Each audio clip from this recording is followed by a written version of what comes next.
Minsan, hindi ang kamera ang nakakakita ng katotohanan, kundi ang pusong handang makinig. 3, 2, 1, rolling! Mabilis na itinapat ni Emma ng kamera kay Elijah, isa sa mga kilalang content creator sa social media. Sanay na sanay itong ngumiti sa harap ng kamera. Kahit sa likod nito, ay unti-unti nang nauubos ang sigla. What's up mga ka-vibes? Welcome back sa panibagong vlog. Masigasig na bati ni Elijah. Ngunit pagkaputol ng recording, agad ring nawala ang ngiti sa kanyang mukha. Pre, 40,000 lang ang views sa huli nating upload. Mahinang sabi ni Eman habang tinitignan ang analytics sa cellphone. Napabuntong hininga si Elijah. Noong nakaraang taon, milyon ng views natin. Pero ngayon, parang wala nang interesado. Hindi lang views ang pumaba, pati na rin ang mga sponsorship ay unti-unti nang nawala. Ang dating araw-araw ay may kumukuhang brand sa kanila, ngayon ay paminsan-minsan na lamang. Hindi nauubra ang ordinaryong content, sabi ni Elijah habang nakatingin sa abalang lansangan. Tahimik sa Eman. May naisip akong concept. Ano yun? Magpapanggap akong pulubi. Napakunot ang noo ni Eman. Sigurado ka ba? Baka naman maging ibang dating sa tao. Hindi naman prank. Social experiment lang. Gusto kong makita kung sino ang tunay na may malasakit. Bagaman may alinlangan, pumayag rin si Eman. Kinabukasan, maaga silang nagtungo sa isang terminal ng bus sa Maynila. Pinahira ni Elijah ng alikabok ang kanyang damit. Nagsuot ng lumang tsinelas at tumupo sa isang sulok habang nakayuko. Tahimik na nagsimula ang recording. Lumipas ang halos 2 oras. May ilang dumaan na hindi man lamang tumingin. May ilan ring napailing na lamang. May batang nagturo sa kanya habang pinagtatawanan siya ng mga kasama nito. May nag-abot ng 5 piso. May nagbigay ng biskwit. Ngunit mas marami ang tila hindi siya nakita. Habang abala si Elijah sa pagpapanggap, may isang tagpong hindi niya inaasahang mapapansin. Isang payat na batang babae ang dahan-dahang lumapit sa isang matandang lalaking nakaupo sa kabilang gilid ng terminal. Nakasuot ito ng kupas na bestida at may dalang maliit na supot ng tinapay. Mga Efren, mahina niyang tawag. Unti-unting iminulat ng matanda ang kanyang mga mata. Oh, Ella, ikaw pala. Ngumiti ang bata bago iniabot ang tinapay. Kain po muna kayo. Napansin ni Elijah na hindi kaagad kumain si Mang Efren. Ikaw muna, iha. Kumain na po ako. Pagsisinungaling ni Ella, kahit halatang kumakalam rin ang kanyang sikmura. Tahimik na pinagmasdan ni Elijah ang eksena. Hindi scripted. Hindi para sa camera. Walang audience, walang likes, walang views. Isang simpleng batang halos wala ring makain. Ngunit inuuna pa ang isang matandang walang-wala. Pre, mahina niyang tawag kay Eman. Lika, lumapit ka. Nang i-zoom ni Eman ang camera, nakita nilang hinati ni Mang Efren ng tinapay. Bakit niyo po hinati? Tanong ni Ella. Dahil ayokong ako lang ang busog. Napayuko si Elijah. Bigla niyang naalala ang sarili niyang ama na matagal na niyang hindi natatalaw dahil sa pagiging abala sa paggawa ng content. Sa unang pagkakataon sa loob ng maraming buwan, tila may kurot siyang naramdaman sa dibdib. Hindi yun dahil sa pagod, hindi rin dahil sa problema sa trabaho, kung hindi dahil may isang simpleng tagpong nagpaalala sa kanya na may mga kwentong hindi kailangang likhain para maging totoo. Nang matapos kumain, dahan-dahang tumayo si Ella at inalalayan si Mang Efren. Sabay silang naglakad papalayo sa terminal. Hindi alam ni Elijah kung bakit, pero may kakaibang pakiramdam na umihila sa kanya upang sundan ang dalawa. Pre, seryoso niyang sabi habang pinapatay ang kamera. Huwag muna nating tapusin ang vlog. Bakit? Tumingin si Elijah kina Ella at Mang Efren. Napapalayo na. Pakiramdam ko kasi, doon palang nagsisimula ang totoong kwento. Hindi na itinuloy pa ni na Elijah at Emma ng plano nilang tapusin ang social experiment. Sa halip, maingat nilang sinundan sina Ella at Mang Efren. Sinisiguradong hindi sila mapapansin. Hawak pa rin ni Emma ng kamera. Ngunit hindi na ito nakatutok para gumawa ng content. Para na lamang itong saksi sa isang kwentong unti-unting nabubuo. Mabagal maglakad si Mang Efren. Halatang hirap na ang kanyang mga tuhod. Ngunit hindi siya iniwan ni Ella. Maigpit niyang hawak ang braso ng matanda habang tinatahak nila ang makipot na kalsada. Pagdating sa isang lumang waiting shed, doon muna sila huminto. Mga Efren, dito muna kayo. Babalik po ako. Malumanay na sabi ni Ella. Tumango lamang ang matanda. Muling sumunod sina Elijah sa bata. Ilang minuto ang lumipas. Huminto si Ella sa isang simbahan. Doon ay kumuha siya ng isang maliit na basket na puno ng sampagita. Lumapit siya sa mga taong papalabas ng simbahan. Kuya, bili na po kayo ng sampagita. Ate, sampagita po. May mga bumibili. Meron ding mga tumatanggi. May mga hindi man lamang siya tinignan. Tahimik lamang nang umingiti si Ella sa bawat pagtanggi. Napansin ni Elijah na halos isang oras na itong nakatayo sa ilalim ng init ng araw. Akala ko pulubi siya. Bulong niya. Hindi pala. Sagot naman ni Eman. Nang maubos ang kanyang paninda, dumiretso si Ella sa isang maliit na karinderya. Aling Nena, isang lugaw po. Ikaw na naman, Ella. Kumain ka na ba? Tanong ng tindera. Ngumiti lamang ang bata. Opo. Ngunit alam ni Elijah na nagsisinungaling ito. Kanina pa niya nakikitang hindi kumakain si Ella. Matapos mabili ang lugaw, hindi ito kinain ng bata. Sa halip, dahan-dahan siyang bumalik sa waiting shed. Mukhang lumamig na ata ang lugaw, sabi ni Mang Efren. Ayos lang po, mainit-init pa naman po. Maingat niyang isinubo ang unang kutsara sa matanda. Napalingon si Elijah. Hindi niya maipaliwanag ang nararamdaman. Ilang beses na siyang gumawa ng charity vlog. Marami na siyang natulungang tao sa harap ng kamera. Ngunit ngayon, may isang batang walang kamera, walang sponsor, at walang audience ang gumagawa ng kabutihang mas totoo pa kaysa sa lahat ng naging content niya. Hindi na nakatiis pa si Elijah. Lumapit siya sa dalawa. Nagulat si Ella. Kayo po? Ngumiti si Elijah. Huwag kang matakot. Kanina pa kita napapansin. Napatingin si Ella kay Mang Efren. Sino po ba kayo? Isa lang akong taong gustong maintindihan. Tahimik ang sandali na namamagitan sa kanila. Pagkatapos ay nagtanong si Elijah. Anak niyo po ba siya, Mang Efren? Agad na umiling ang matanda. Hindi po. Apo po? Hindi rin. Sadyang mabuting bata lang talaga siya. Lalong nagtaka si Elijah. Bakit mo siya inaalagaan, Ella? Hindi mo naman pala siya kamag-anak o kaano-ano. Napayuko ang bata. Hinawakan niya ang manggas ng kanyang lumang bestida bago dahan-dahang nagsalita.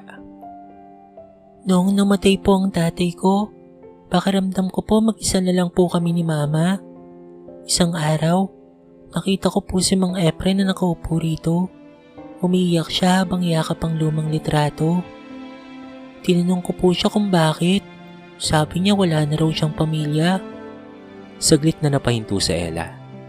Simula po noon naisip ko, kung masakit mawalan ng tatay, siguro mas masakit pong mawalan ng buong pamilya. Napabuntong hininga si Elijah. Hindi niya namalayang namumuo na ang luha sa kanyang mga mata. Ngunit hindi pa rin niya alam na ang kwento ni Mang Efren ay mas mabigat pa sa kanyang inaakala. At ang nakaraan ng matanda ang tuluyang magpapabago sa kanyang buhay. Tahimik ang paligid. Walang nagsasalita matapos ang sinabi ni Ella. Tanging ingay ng mga dumaraang sasakyan at pusina ng mga jeep ang maririnig. Napaupo si Elijah sa bangkalitang upuan doon sa waiting shed. Hindi niya inakalang ang simpleng social experiment na balak niyang gawing content ay hahantong pala sa ganitong kwento. Mga Efren, may hinaong tanong niya. Kung okay lang po, paano po kayo napunta rito? Napayuko ang matanda. Mahigpit niyang hinawakan ng lumang litrato na kanina pa niya yakap. Matagal bago siya nagsalita. Sa totoo lang dati, hindi naman talaga ako pulubi. Nagkatinginan sina Elijah at Eman. Ako ay isang guro. Nagulat si Elijah.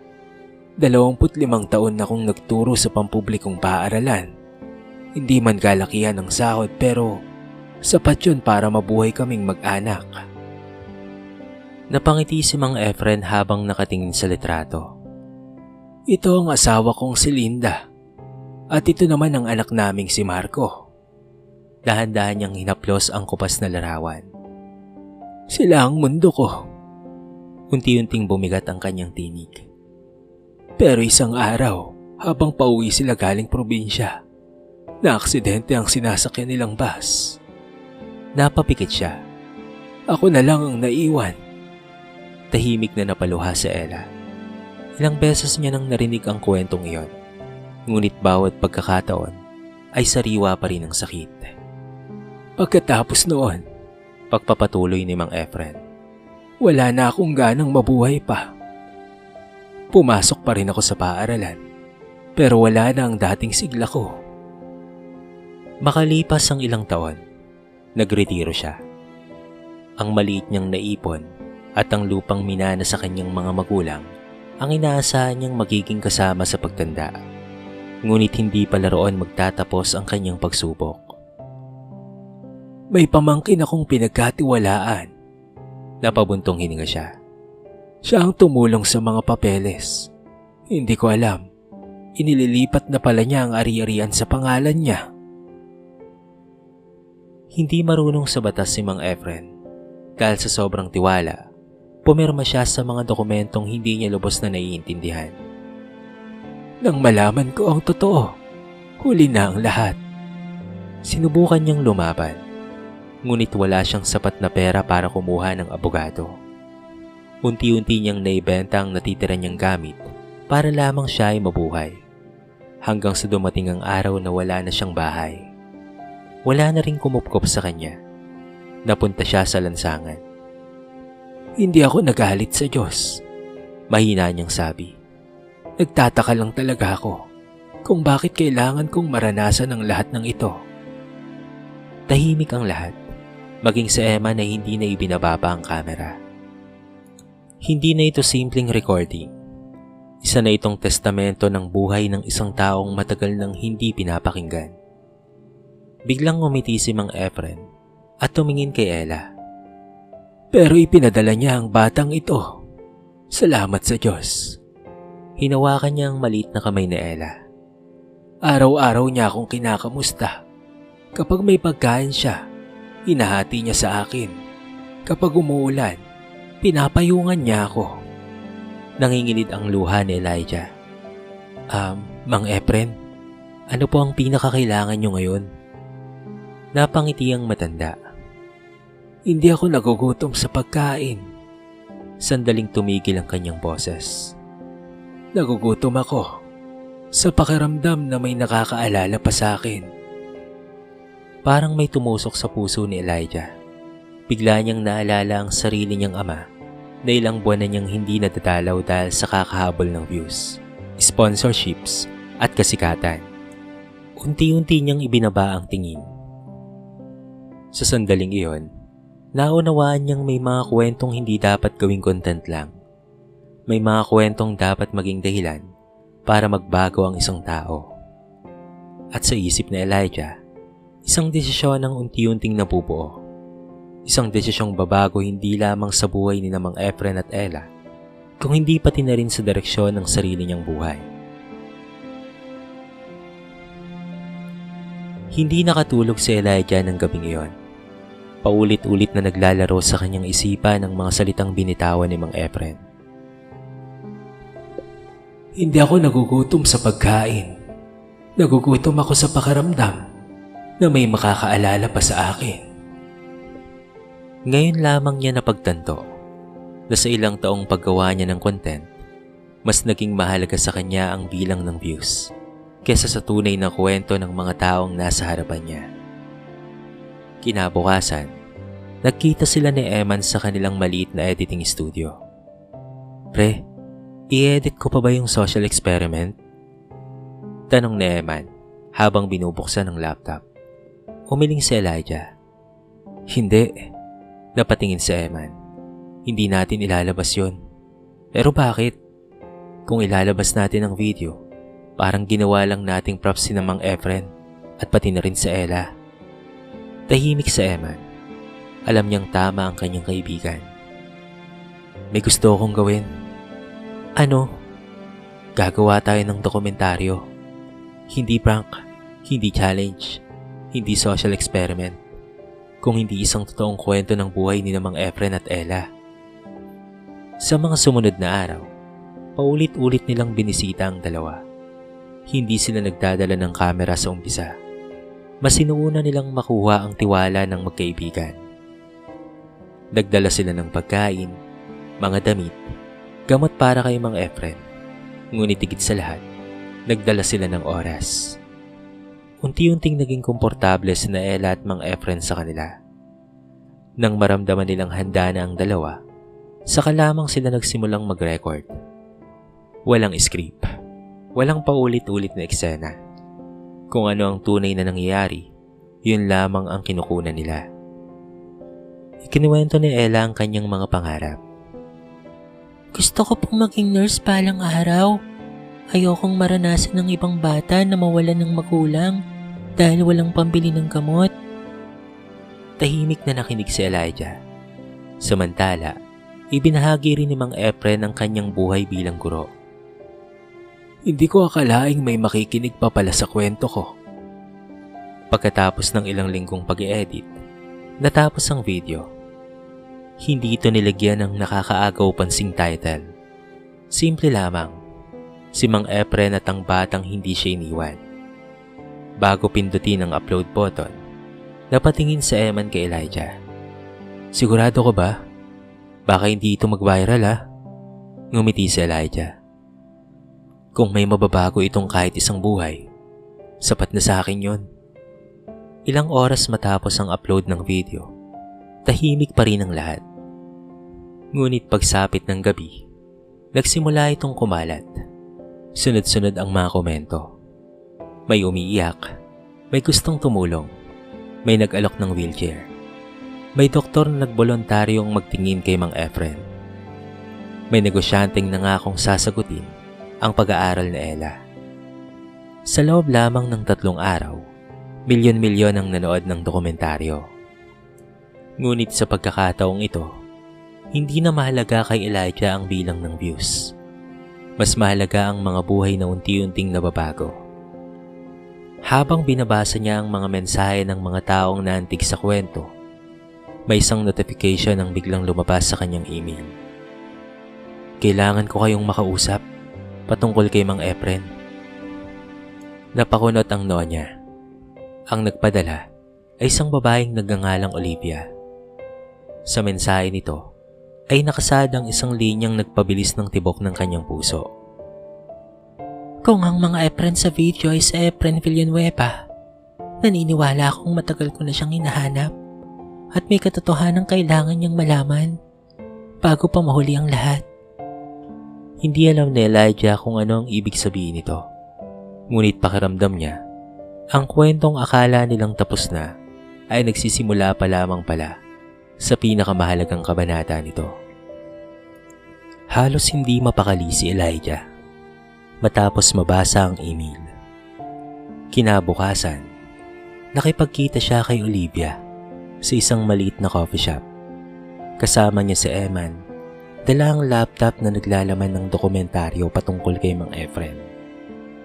Pagdating nila, isang maayos manamit na babae ang agad na tumayo at lumapit.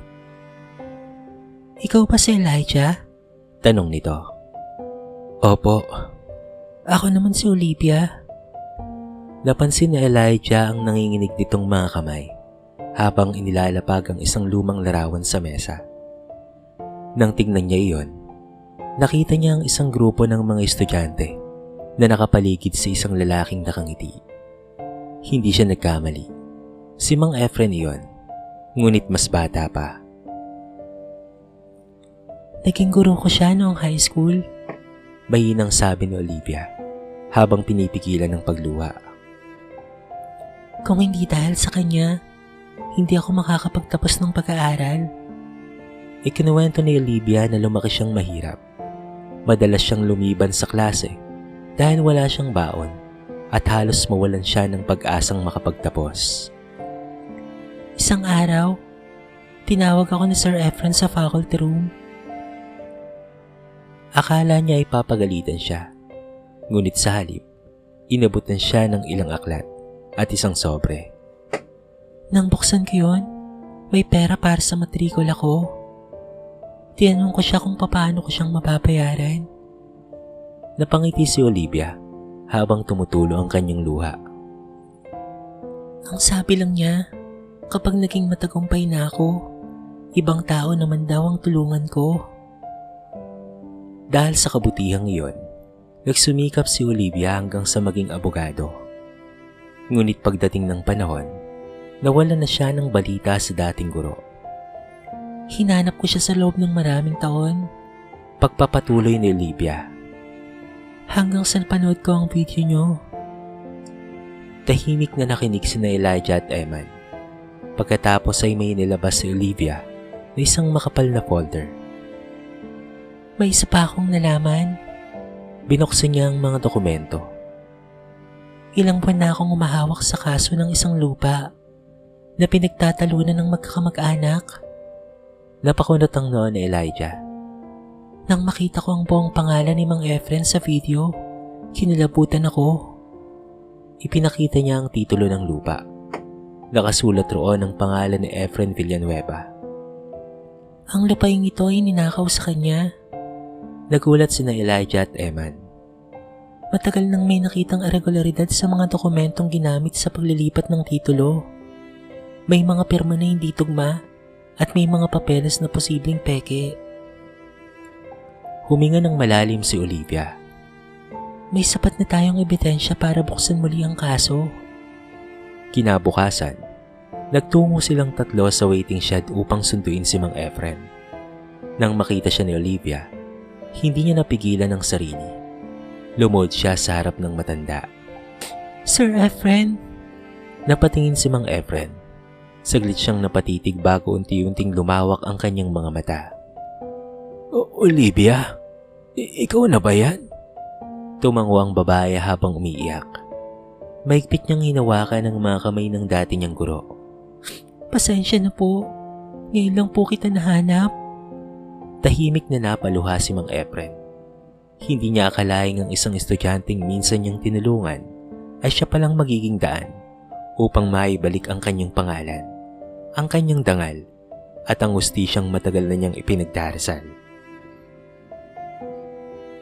Ngunit habang puno ng pag-asa ang lahat, napansin ni Ella na sunod-sunod ang pag-ubo ni Mang Efren. Maya-may napahawak ito sa kanyang dibdib. Unti-unti siyang nanghina hanggang sa mawala ng malay sa kanilang harapan. Mang Efren! Sigaw ni Ella habang mabilis na lumuhod sa tabi ng matanda. Sa pagkakataong iyon, naunawaan nilang hindi maaaring ipagpaliban ng laban dahil ang oras ni Mang Efren ay maaaring maubos na. Agad na isinugod ni Elijah, Eman, Olivia at Ella si Mang Efren sa pinakamalapit na pampublikong ospital. Habang mabilis na itinutulak ng mga nurse ang stretcher, maigpit na hawak ni Ella ang malamig na kamay ng matanda. Huwag niyo po akong iiwan, Mang Efren. Umiiyak niyang sambit. Sa labas ng emergency room, tila huminto ang oras. Tahimik ang lahat. Makalipas ang ilang minuto, lumabas ang doktor. May malubha siyang sakit sa puso. Matagal na rin siyang mahina at kulang sa gamot. Gagawin namin ang lahat ng makakaya namin. Pero kailangan niyong ihanda ang inyong mga sarili. Parang gumuho ang mundo ni Ella. Napahawak siya kay Olivia habang tahimik namang napaupo si Elijah. Ngayon lang niya naramdaman ang ganitong klaseng takot para sa isang taong ilang linggo pa lamang niyang nakikilala. Pagkalipas ng ilang oras, pinayagan silang makapasok sa silid ni Mang Efren. Mahina na ang kanyang paghinga. Ngunit nang makita niya ang apat, bahagya siyang umiti. Ella? Lumapit kaagad ang bata. Nandito lang po ako, Mang Efren. Marahan niyang hinaplos ang ulo ni Ella. Salamat dahil hindi mo ko inayaang maramdaman na nag-iisa ako. Lalong napaiyak ang bata. Pagkatapos ay tumingin siya kay Olivia. Natupad mo ang pangako mo, Olivia. Tumango si Olivia habang umiiyak. Ikaw po ang nagturo sa akin na ang tunay na tagumpay ay ang pagtulong sa kapwa, sir. Humarap naman si Efren kina Elijah at Eman.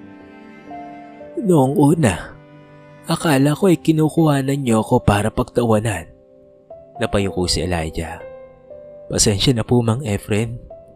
Humiling ang matanda. Hindi. Salamat sa inyo. Dahan-dahan siyang ngumiti. Kung hindi dahil sa ginawa ninyo, baka wala nang makaalala sa akin. Tahimik na tumulo ang luha ni Elijah. Hindi na siya ang dating content creator na ang tanging iniisip ay views at kasikatan. Tinuruan siya ng isang matandang pulubi ng isang aral na hindi kailanman naituro ng social media. Huminga ng malalim si Mang Efren. Hindi ako mayaman sa pera. Saglit siyang tumigil. Pero yumaman ako sa mga taong minahal ako. Yun ang huli niyang mga salita. Makalipas ang ilang segundo, tuluyan nang huminto ang tunog ng heart monitor. Hindi na napigilan pa ni Ella ang kanyang sarili. Mang Efren! Niyakap niya ang matanda habang umiiyak ng buong lakas. Tahimik namang tumulo ang luha ni na Olivia, Elijah at Eman. Ilang linggo ang lumipas. Sa tulong ni Olivia, naibalik sa pangalan ni Mang Efren ang lupang matagal na niyang ipinaglaban. Dahil wala na siyang naiwang pamilya, napagkasundoan ng korte na ang halaga ng ari-arian ay ilan sa pagtatatag ng isang scholarship foundation para sa mahihirap ngunit masasipag na estudyante. Tinawag nila itong Mang Efren Villanueva Memorial Scholarship. Si Ella ang naging unang scholar ng programa.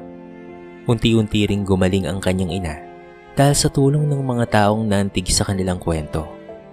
Samantala, tuluyan ng tinalikuran ni na Elijah at Emma ng paggawa ng prank at fake social experiment. Sa halip, nagsimula silang gumawa ng mga dokumentaryo patungkol sa mga ordinaryong taong may pambihirang kwento. Hindi man lahat ng kanilang videos ay umaabot sa milyong-milyong views. Alam nilang bawat kwentong kanilang naibabahagi ay may pusong naaabot at buhay na nababago. Isang hapon, magkasama silang apat na bumisita sa puntod ni Mang Efren. Tahimik na inilapag ni Ella ang isang maliit na peraso ng tinapay sa tabi ng lapida. Ngumiti siya habang pinupunasan ang kanyang mga luha. Alam ko pong busog na kayo, Mang Efren. Tahimik na itinutok ni Emma ng kamera kay Elijah. Ngunit sa pagkakataong ito, hindi para gumawa ng viral content, kung hindi para alalahanin ng lalaking nagpaalala sa kanilang lahat na ang pinakamagandang kwento ay hindi yung nagbibigay ng kasakitan, kung hindi yung nagbibigay ng pag-asa. At sa likod ng kamera, natagpuan ni Elijah ang bagay na matagal na niyang hinahanap. Hindi milyon-milyong views, kung hindi isang buhay na may tunay na layunin. Ilang taon ang lumipas. Muli na namang sumikat ang araw sa dating terminal, kung saan unang nagtagpo ang landas ni Elijah, Eman, Ella at Mang Efren. Ngunit marami na ang nagbago. Ang dating waiting shed na naging tahanan ni Mang Efren ay wala na. Pinalitan ito ng isang mas maliit na waiting area na mas maayos at malinis. Sa gilid nito ay may isang simpleng plakang nakasabit. Sa alaala ni Mang Efren Villanueva, isang gurong nagturo na ang kabutihan ay hindi kailanman nasasayang. Huminto roon ang isang puting van.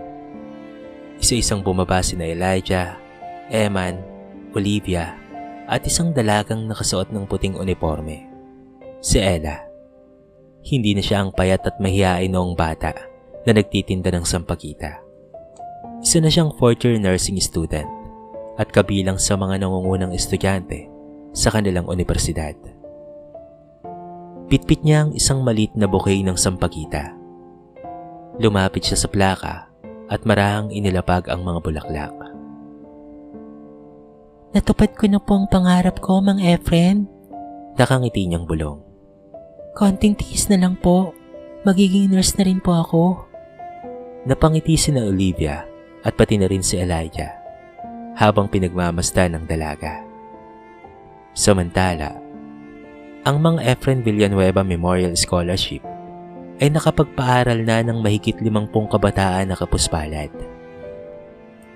May mga naging guro, may naging inhinyero, may naging pulis, may naging doktor. Lahat sila ay may isang pangako, ipagpapatuloy ang kabutihang minsang itinuro ni Mang Efren. Si Olivia naman ay nagtatag ng libreng legal assistant program para sa mga matatandang naaabuso at naagawan ng ari-arian.